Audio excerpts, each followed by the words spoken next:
So people will start joining. Be right back. All I'm doing is Q&A right now, right? Okay. Oh, you would be doing just like a quick summary of the presentation you had, maybe like 30 minutes, just kind of skimming through what you did on Monday. Okay. Okay. Let's see. Let me try to do this again. Oh, Avril's here. Hi, Avril. Just give me a minute. Once it hits 3 o'clock Mountain Time, I'll bring everybody in.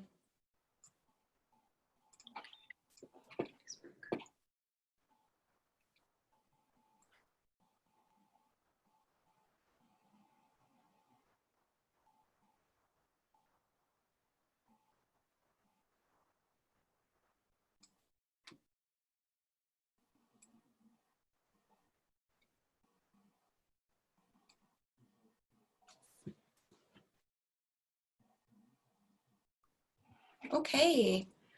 We are live on Facebook Live as well as on Zoom. So thank you everybody for joining us for Wednesday's installment of the FPF Resilience Webinar Series, Virtual Office Hour. The FPF Resilience Webinar Series has been developed to continue our work to enhance the business and entrepreneurial skills of Native artists and culture bearers, as well as expand our virtual community during these rapidly changing times. This monthly webinar series, First Peoples Fund, and our nationally recognized Native Artist Professional Development or NAPD trainers will deliver values-based topic-focused webinars on Mondays, followed by technical assistance, office hours to follow up and answer any questions regarding the Monday webinar. Some up and coming webinars that are also through First Peoples Fund is that we have later on next month, September 14th and 16th, we have NAPD trainer Valerie Janice of Bay Mills, Ojibwe Nation. She's going to be focusing on the topic of the artist journey, and her title of her webinar series is going to be The Success of the Artist Journey with Time Management. So look out for that on Facebook in our events section, as well as on our website for more information and to register. In September, Rolling Res Arts is a program that's dedicated to bringing the folks in Indian country and surrounding communities the expertise and disciplines of artists within the First Peoples Fund family. On Wednesday, September 23rd, we're going to have on the virtual road session with Taryn Lascon at 7 p.m. Mountain till 8 p.m. Mountain Time. And then on Saturday, September 5th, we'll have Polina Kelling doing hula with Jeff Peterson as our live performer. That's from 5 p.m. Mountain Time to about 6 p.m. Mountain Time. So again, check out Facebook event page as well as our website. In the world of fellowships, Monday is the deadline, as well as CSA nomination applications deadline, August 31st, Monday, 5 p.m. Mountain Time. So please check out the Facebook page and our website again for more information with that. So just a few reminders to everyone listening before we start. This is a recorded webinar which will be available within 48 hours of the webinar concluding on our Facebook, FPF YouTube page.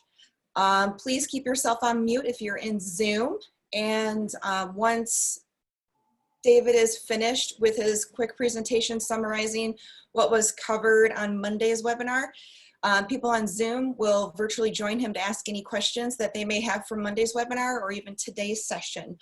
I will be hosting through Facebook Live too, funneling any questions that you may have for David and asking him live after he's done with his presentation. And before we start this webinar, I would like to respectfully acknowledge that the land First Peoples is on and where I'm calling from while hosting this webinar is on Lac Courte land and part of the Oshete Shakuin in the sacred Hiasapa Black Hills. I also recognize that many of you participating in this live webinar or watching this recording come from many places near and far. And I want to acknowledge the traditional lands and caregivers of those lands that you're on as well. And now it's my honor to introduce David Fleming and doing his virtual office hour on revising your way of doing business in these times of COVID. Thank you, David. Thank you, Hillary. Welcome, everybody. I'm happy to be here. I'm broadcasting today from the LCO Lac Courte Oreilles Ojibwe College in Reserve, Wisconsin, and the LCO Reservation in northern Wisconsin. So I'm happy to be here.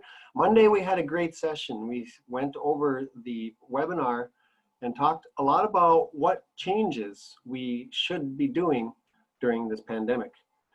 A lot of participants referred to their concern over loss of sales, how to pivot, how to generate new revenue streams, and generally what to do.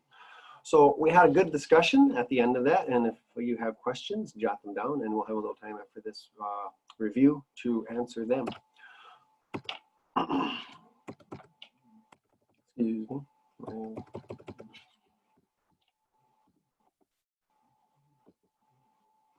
So we talked about the COVID environment, what it means, what's going on, what the perceptions are out there for people, and then market shifts. How do we change how we find our buyers, and did our buyers change? We talked about the buyers' perceptions regarding COVID, regarding art, regarding their disposable income, their ability or desire to purchase art during these times. We talked about creating new interactions, which is really the heart of marketing. Interactions are an exchange between two people where they both walk away with something of greater value. In our case, usually money for art, sometimes art for art. You get the idea. It's all about the exchange. It's not about the sale so much as it is the exchange. And then we talked about creating a new roadmap, which kind of relied on financial statements, not so much, but the idea that we are going to revise our business plan going forward to deal with our current situation and to be ready for what's coming. We introduced ourselves. The COVID environment covers many areas. The physical environment, the psychological environment of the people that are all the artists ourselves, and also the people who are looking to buy art. What are the perceptions of people? And that relates directly to their ability and desire to engage the art world. What are their preferences, and what's the economics that had happened? Generally speaking, most people believe in the greater United States and probably the world by now that the COVID environment will last going into 2021, into January. In short, we don't see it ending anytime in the near future, which means we need to plan, not only for the rest of this year, but for looking at next year as well. There are some talks of things being closed down next year already in the spring. So this is something that's going to be with us for a while. And we want to take what we learned from it and apply it for what we assume will be a new way of doing business when we come out of it. We don't know if galleries will reopen. We don't know if museums and coffee shops and other places we normally sell will be able to come back in the same form that they were.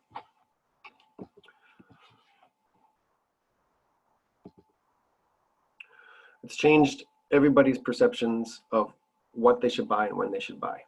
Nobody's got any money for art because they spent it all on toilet paper, right? So what we wanted to talk about was what changed in what people are doing and how they're spending their money. And then how can we bring that art back into it? And to a lot of us, it's natural to think that we turn to art. We spent a lot of time talking about when COVID first showed up in the United States and what a lot of people did when they first went home. And as you may recall, the art supplies section started to clear out. People went right away to something creative, something artistic. They wanted to go home and they said, hey, I have time, I'm going to be home. Let's paint pictures, let's draw, let's make music. So art actually is could be one of the shining stars of this pandemic, in that it might help revive an interest and or an appreciation, or even the artists, would-be artists themselves getting back into art. The markets have shifted. Art maybe was a lot of passive, where people appreciated, came to view, they would browse, they would look at your show, they would look at your booth, they would look at the glass cases in the coffee shop, maybe visit your stand at the powwow. And then we've seen a shift when the art supplies started to sell out, but the art itself, the sales and decline in sales, that it became more interactive. So we kind of went from a passive market to an interactive market. And what does that mean for an artist? Does that mean they're out of business because everybody's making their own art? We don't think so. What we think is that creates a new opportunity for artists to help share their vision and share their techniques and share their mediums with others and become teachers. As all of us do when we know something that somebody else does not, we tend to share that as Native people. So we see an opportunity there for us to do that, not only with mediums and techniques, but also with subject matter. Price points have shifted. There's a strong desire right now, or a tendency to lower prices during this pandemic. Normally when we teach the Native artist professional development, we discourage that for multiple reasons, primarily related to branding, reputation, buyer perceptions. However, since COVID is unique and we're in a new unique environment, we talked about possibly lowering prices for now, with the idea that we're just trying to get people's interest, and it's a way to do something to try to regain those sales that we had lost. Are there more or less buyers? Well, apparently sales are down 8.8% across the board for arts, for generally fine arts is where my research was looking at. It's probably, for the musicians, it's probably down a lot more, unfortunately, because the venues are shut down. However, there are still other opportunities to go out there. I know there's a lot of YouTube videos that have opened up. Do you make money on those? I'm not sure, but we can look at how we can generate new revenue streams with these new environments. And we talked about location, location, location, because the old mantra was your business will do well depending on where it's at. And that's a marketing thing. It's the place. There's 4 P's in marketing: price, product, place, and promotion. So if our place has evaporated, what's going to be our new place? Of course, there's a lot of attention on online platforms such as Etsy, Facebook Marketplace, creating your own web page, doing virtual exhibits, things like that. So we did spend a lot of time on that, but we also need to be creative and think outside of those secondary, what used to be secondary outlets. How else can we do it and still be responsible and safe in this COVID environment? People are becoming isolated. So that was a big reason for people purchasing art supplies and doing it on their own at home and teaching their children. There's been an increased demand for a variety of arts and crafts, as we talked about. So they're looking for activities. Again, this is a great opportunity for teachers. We talked about how artists can now re-engage markets. So before, it may have been a lot of one-on-one, handing out cards, talking, word of mouth. That's not as possible now as it was back then. So we talked about offering emotional support for other artists. As again, it relates to networking. Attending exhibits and openings online, rubbing elbows with other artists and potential buyers. If you're able to donate to the arts right now, would be a good time to do that. Buy art directly from an artist online. Set up a commission with your favorite artists. Encourage your friends and family to get involved in the virtual art experience. Participate in an online art class. Now that's a really interesting one, because participation for our artists that have some experience and have a bit of a reputation, that's an opportunity to lead an online art class, to teach, to become the teacher now. And then encouraging friends to get involved, sharing resources and art and fundraisers with your family. So in other words, talk about art. Talk about it more and more and more. There was some discussion on how art has been a reflection of not only the COVID pandemic, but also the Black Lives Matter. I talked about an experience I had going through Minneapolis, and I noticed a lot of the artwork and the murals and the graffiti and a lot of the artwork itself were places where it's still able to sell it. The topic had changed, and it was kind of geared towards racial inequality, social justice. So not only have our art venues changed, the subject matter that people are interested in has changed as well. So that, again, is a new opportunity for us. Do we want to monopolize that? Yes and no. We're artists. We have the ability to create images that can evoke emotions. So I encourage our artists to do that and to look at these new subject matters and things of interest and these things that are going on in our United States and say, hey, what can I do? Do I want to support that? How can I support that? Excuse me, a little technical difficulty here. Essentially, people are coming to terms with their interconnected world. More cities are being locked down. They're seeing this as something that's not going away right away. So we wanted to bring out the aspect of bringing art back into people's lives.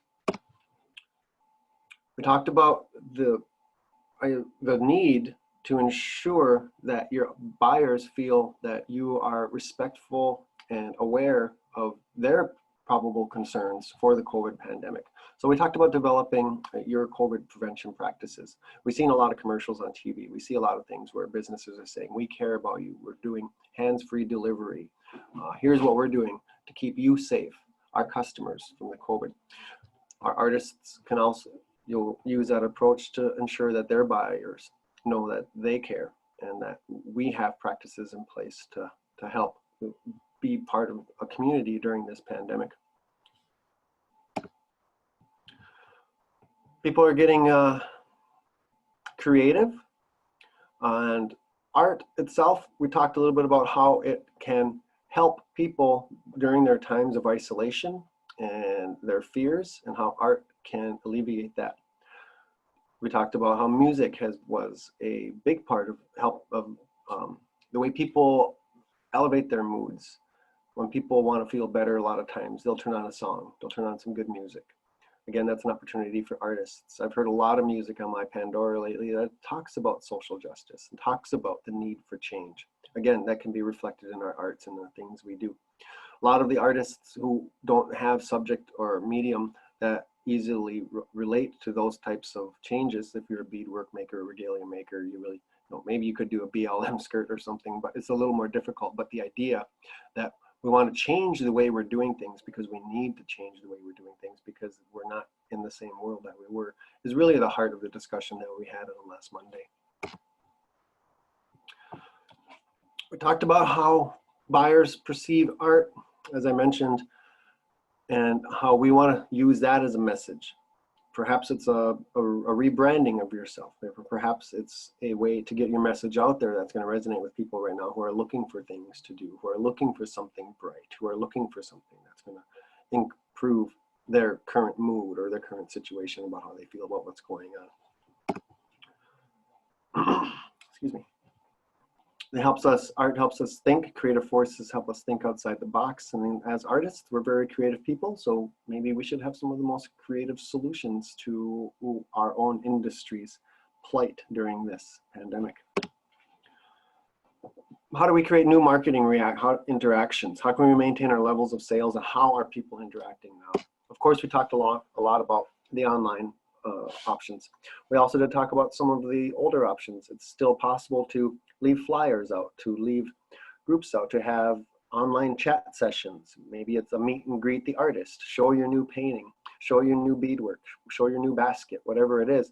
Put it out there. Say, I'm going to have a follow-up circle on this. I'm going to do whatever, something new, something where you don't have the ability to go to the show, you don't have the ability to set up the table. How can we do something else? Maybe it's as simple as sign up to this mailing list and I'm going to send you my new artist statement, something like that. So we didn't try to drive ideas or present ideas during Monday's session. What we tried to do was get the idea that we need to think, brainstorm, and come up with ideas, and then try lots of things. We talked a lot about the tendency to decrease spending on marketing and advertising during downtimes. When sales go down, managers, artists, and all business people start looking at their expenses. They say, well, the revenue's not where it used to be, so we need to make the expenses smaller, which is sound advice. However, where we tend to make the mistake is in decreasing marketing and advertising activities. Because we sometimes forget that those are the activities that generates revenues. So I encouraged everybody to keep their advertising and marketing expenses as much as at the same level they could, but just shift the way that they had spent it. So if you're not going to a show, you're not spending the gas in the hotel, well, what else could you spend that money on that might generate the same amount of sales? I presented an example of how some artists have created new interactions. This artist said every time he sold $1,000 worth of artwork, he would spend $200 on another artist's artwork. And again, that's this part of the story that we like to talk about in the Native Artist Professional Development Training, is that we're not selling just art, we're selling our story. We're selling the meaning behind it. So when people know that they're buying art from an artist who's going to also reinvest in other artists, they feel good, they're part of that chain. So again, it adds to that story, and I thought this was a great idea. And we talked about how we can generate other ideas and new ideas, and specifically what kinds of ideas will work in our communities and in our local markets, or whatever markets that we're usually trying to attract. And then to wrap it up, we talked about monitoring the financial statements. Always so important.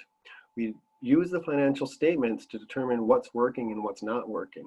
So since this was a review of the overall Native Artist professional development, we didn't spend a lot of time on it, but what we did talk about, and what I talked about primarily, was altering your sales forecast.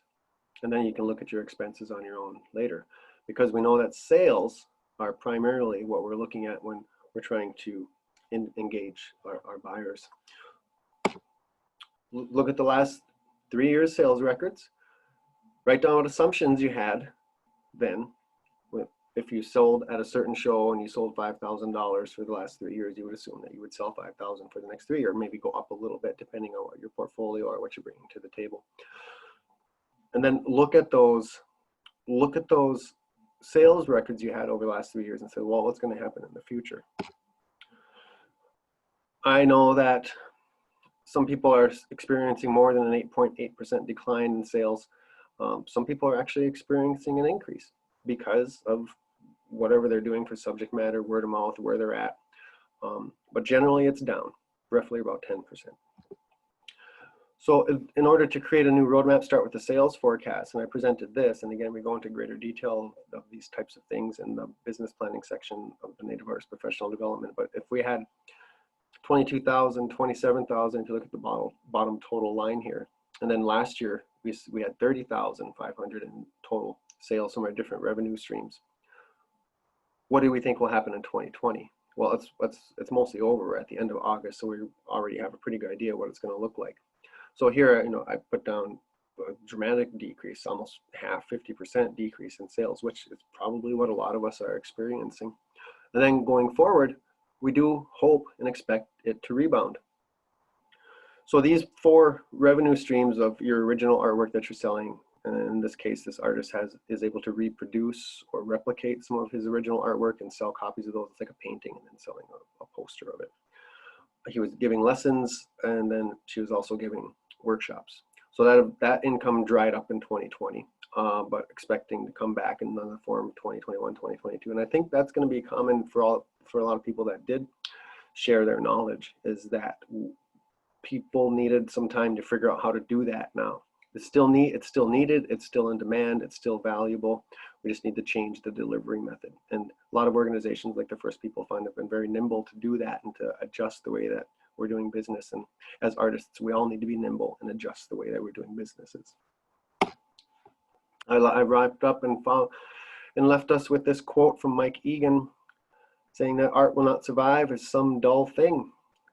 And in the end, it's all about passion, obsession, and desire. And as artists, we have that, and that's something that is also contagious. So we want to spread that as well. And then conclusion, essentially, we need to rethink. We need to sit down and think, what are our new assumptions going forward? What do I think might work? What's going to happen? I need to make an assumption. And that assumption translates into a financial number. Things change, we simply identify new threats and opportunities. What's the new threat? How long will the pandemic last? What if I can't go online? What new opportunities does this create? Because it does. Everything has a positive and a negative. I don't know what yin and the yang is, but it seems like the right kind of word to use right now. And we need to plan for this new normal. As we've seen in that earlier graph, people expect the pandemic to last into 2021. We don't know how long. Maybe it's going to be with us forever. Maybe another one will come again. This is a good time for us to get ready for that new normal. And then always remain flexible, positive, and open-minded. It's the best advice I could give anybody during this time. And that, in a nutshell, is how we spent Monday's webinar.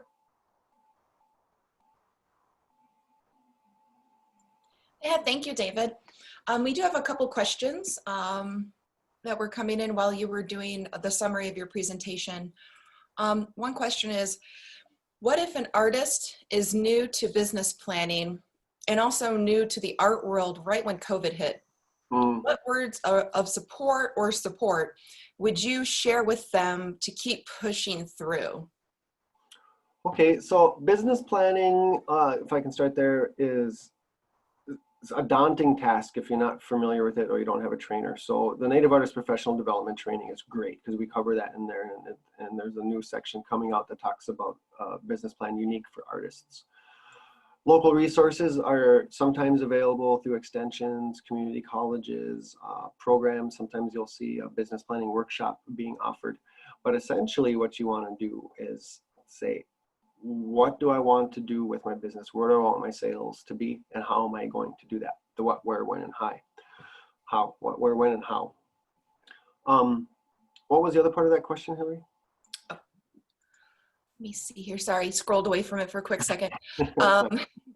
What words of support or just support in general would you share with this new artist that entered this art world during a very challenging time to keep pushing through? You know, it's a lot like my children. They didn't really watch Little House on the Prairie because it wasn't around when they were. I grew up with it on reruns, so they grew up on laptops and mobile devices.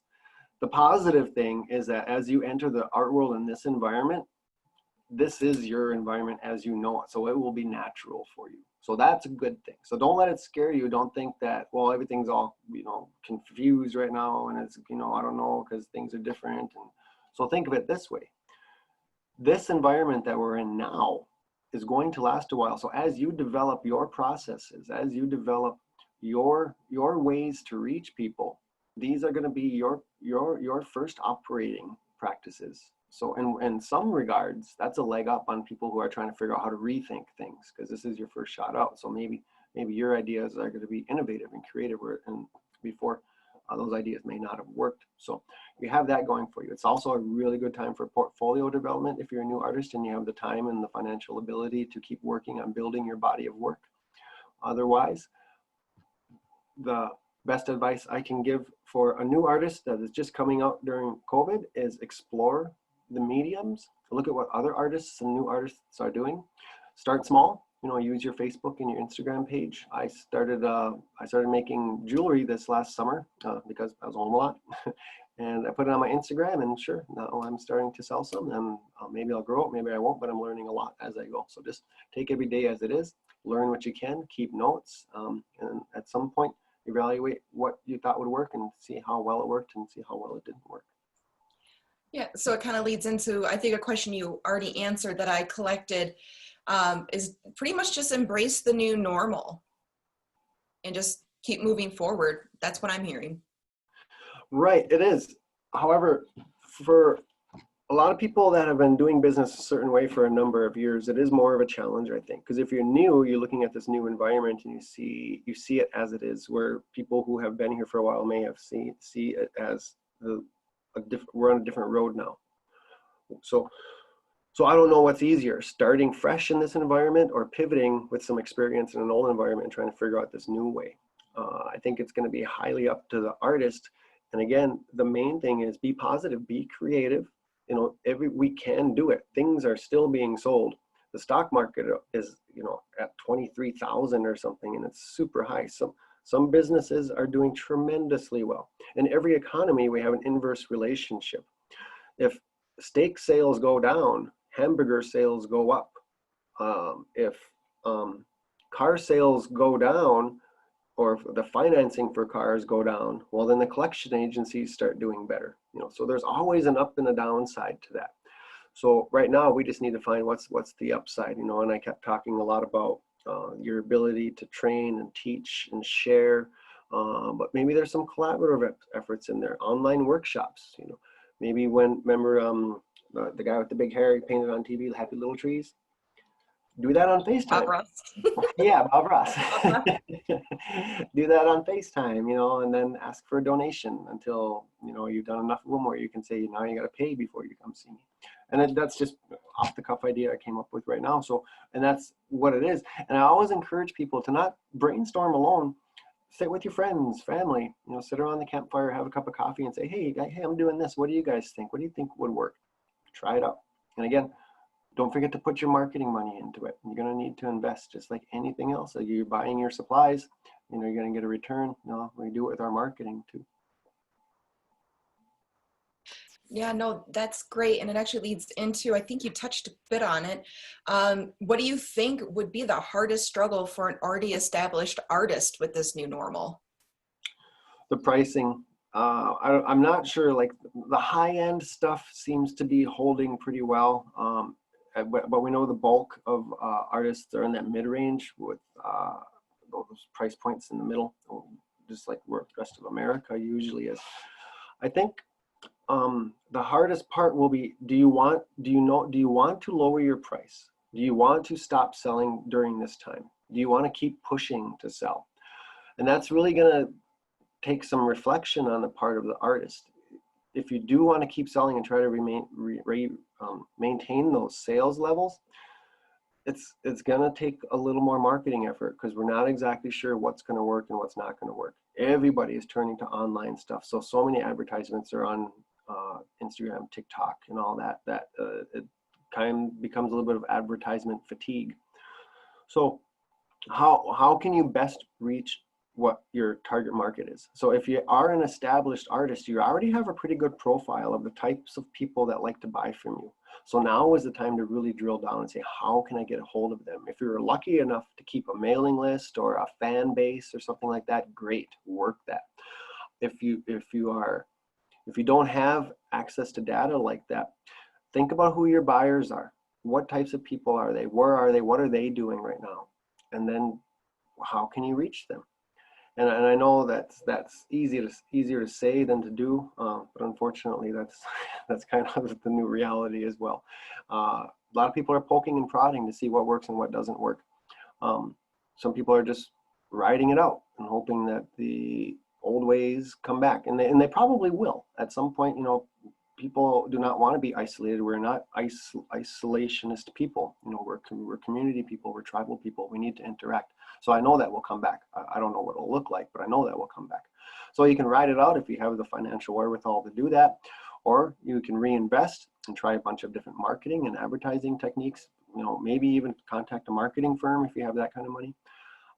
But my best sources have always been other artists, friends, people that are in related businesses. Talk to the lady that's selling the art supplies at Hobby Lobby, if that's where you go, and just look for ideas. Ask. Now is a good time for some data collection and forming some new strategies.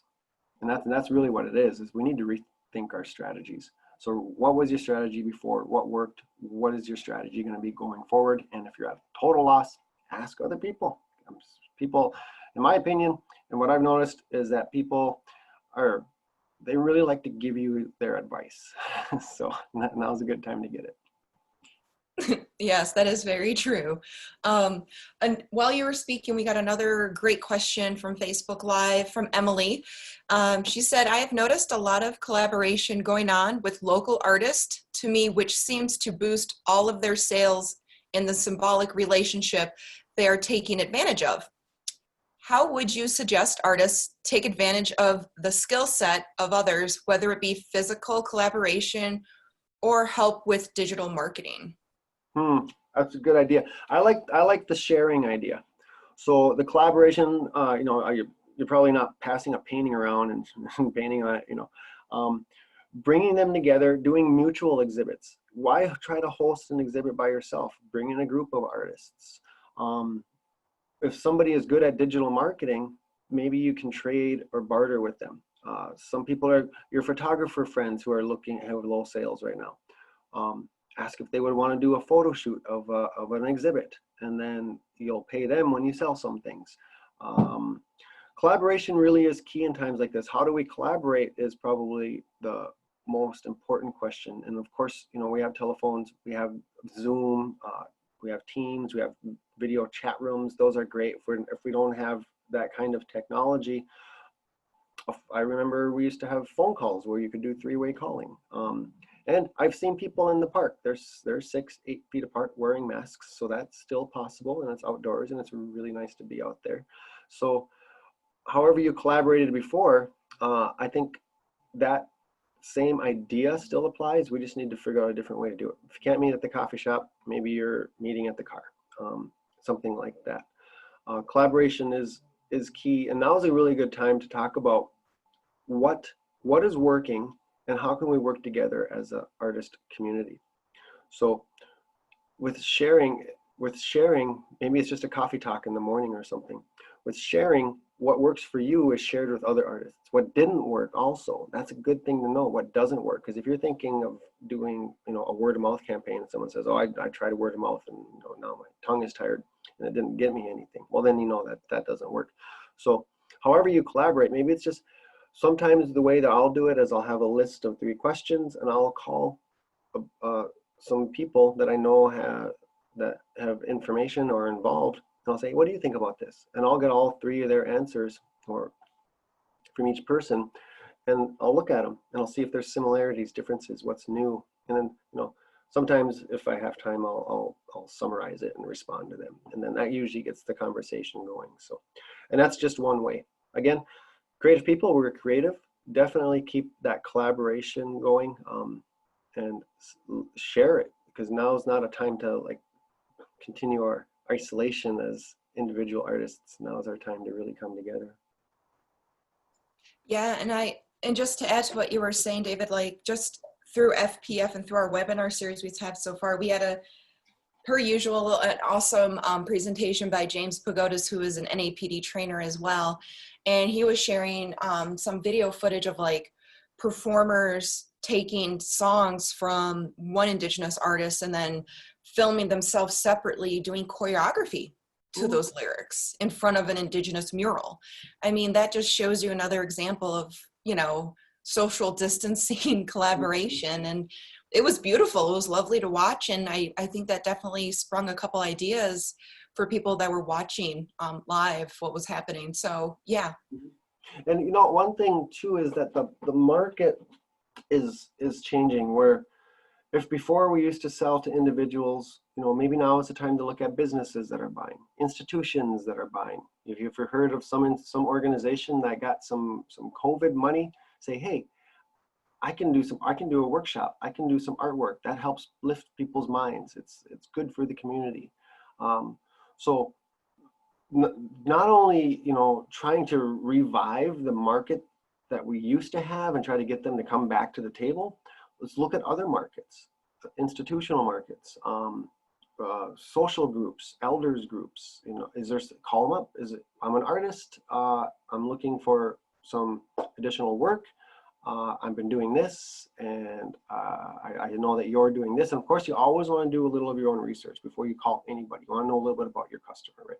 So whatever different type of customer you never thought of, it could be the gas station on the corner. Maybe they want their wall painted. Maybe they want their masks beaded for all their employees or something. I don't know. But what do they want? What are they going through? And then again, you're coming with a mind of, how can I help? How can I be part of this? How can we work together during this time and bring us all together? And by the way, do you need something that would help your business? Because I can maybe help you with that. Yeah, it's like you were saying, David, it's like you need to be proactive to become a reason why an organization or company needs you. They didn't realize that they needed you during this time, but being able to promote yourself in a way to be like, oh, wow, yeah, you are this is a valid need for my community. This is a valid need for my organization.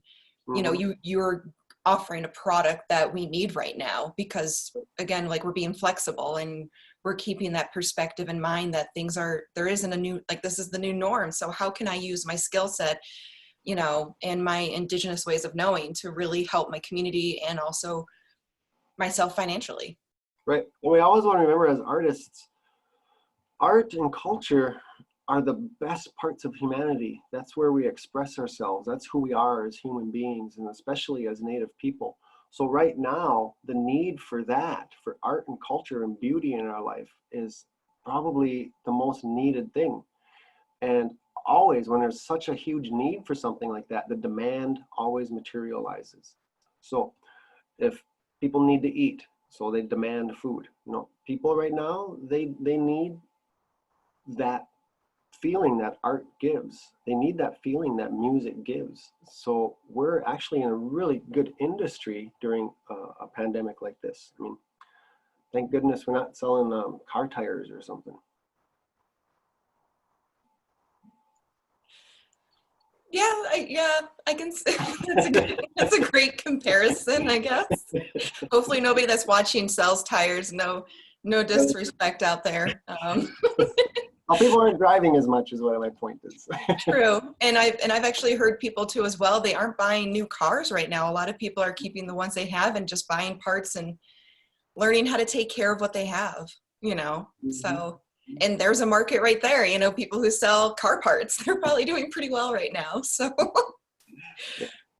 and yeah, we just had somebody from Facebook. Emily wrote back after your comment in cap letters saying, what you are saying is so awesome right now! Exclamation points, little heart emoji. Oh, cool. Thank you. Avril is here again with us. I'm not sure, Avril, do you have any questions that you'd like to ask David that you missed out on Monday by any chance?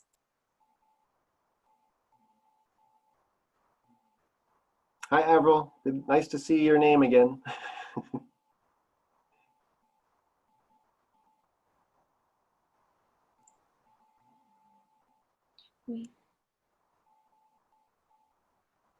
I'm here. Can you hear me? I can. Yes. Oh, How are you? hello. Hello. I'm really thankful that I came across this great information off of Facebook. I've already am attempting to apply for the fellowship, the cultural fellowship. I know that's due on Monday. So all of the information that you're providing is amazing. And I just want to thank you for helping small businesses like myself, an entrepreneur who never thought I would be able to do what I'm doing, and supporting, you know, Indigenous communities, Indigenous entrepreneurs, and Indigenous people who want to provide their dream to others. So thank you, Ta'a Pilamia. I do have questions about just general business stuff. So I'm hoping that I can meet with somebody. I did send an email to Amanda, I think her name was. So just the questions that I have would be like, where do I really need to start? I know that on the last, on Monday's session, you said a business plan isn't necessarily needed. I'm already have jumped into it and I don't necessarily have one, but all of these things that you're saying are, you know, helping me to identify what I need to do first off. So I think I have sort of a mission statement, empower, educate, and connect communities, but I want to know how I can put that into a larger idea of what my future looks like. And just actually filling out the fellowship is helping me to identify those things. So I know that's a lot of rambling, but I don't know if there was a question in there. No, there was. The question I heard was, how do I put this together into something that I can use as a plan or a roadmap for the future, right? Yeah. So essentially what you know, the first thing we have to do, and, you know, I don't know how hard this will be for you, is to start making sure you track all of your expenses, everything in your time that you spend, and record your sales. And once you've done that, and you can take a look at what you have so far, and then guess, well, how much more am I going to spend on this? And then write down a number. And then, well, how much revenue will that bring in? Can I sell any of this? Am I going to give it away? Am I going to trade it? You know, and by the way, if you ever trade stuff, you don't need to record a sale, but you might want to create a new line that says, I traded 20 bucks worth of paintings for 20 bucks worth of hash browns or whatever it is. And I would give you an idea that you didn't just give it away. So, you know, because I had that problem is I made 20 bracelets, I sold one and gave the rest of them away. So it looks like I did horribly financially, but I actually didn't. So just write down your numbers. And then it's a great way to start with the mission statement. And essentially, and to take a page out of the training, out of the Native Artist Professional Development training, is to, you know, why are you doing this? What is your vision? What is your vision for yourself? Where do you see yourself in a year or three? and then simply write down how you hope to do that. And it's a very brief way to put it, but essentially, reflect, think, and write down, and be as honest and as practical as you can. Mm, okay. When you talk about finances, would you count your phone time, your gas time, all of those things? Would you include those in your financials? I do, but now you're getting into the nuts and bolts of accounting. So, but yes, you do, absolutely. Because unfortunately, there's this thing called the Internal Revenue Service, and if they find out you're making money on something and don't have much expenses, they want to tax you on it. So we always record as much expense as we can to avoid that guy. Okay. Yeah. All right. Well, thank you so much again. I totally appreciate this series and the time to personally talk and engage with a professional, an amazing professional. So ta'a. Thank you. Avril, good luck. Best wishes. I think you're going to do great. Thank you so much. Thank you.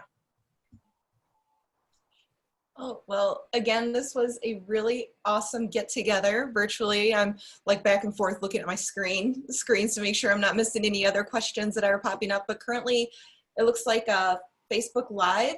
There's nothing up in the queue for me to share. I think Avril, of course, it's always a pleasure to see you. And I did hear about the email, so I'm happy you're able to get it taken care of just live. So that's even better. And we always do appreciate the input from people, from people about our programming. And we are here to serve you and the tribal communities and the artists out here. And we're very lucky at FPF to have people like David that love the work that they do and has the subject matter expertise to share with the rest of us. So definitely keep your eyes peeled.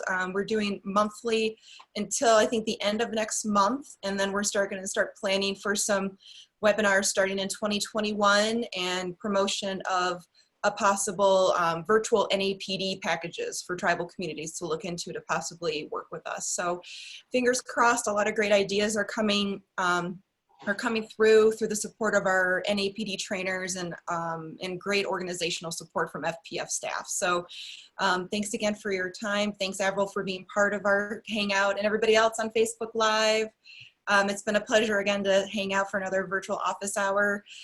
David, I guess to conclude, would you like to say the final thing?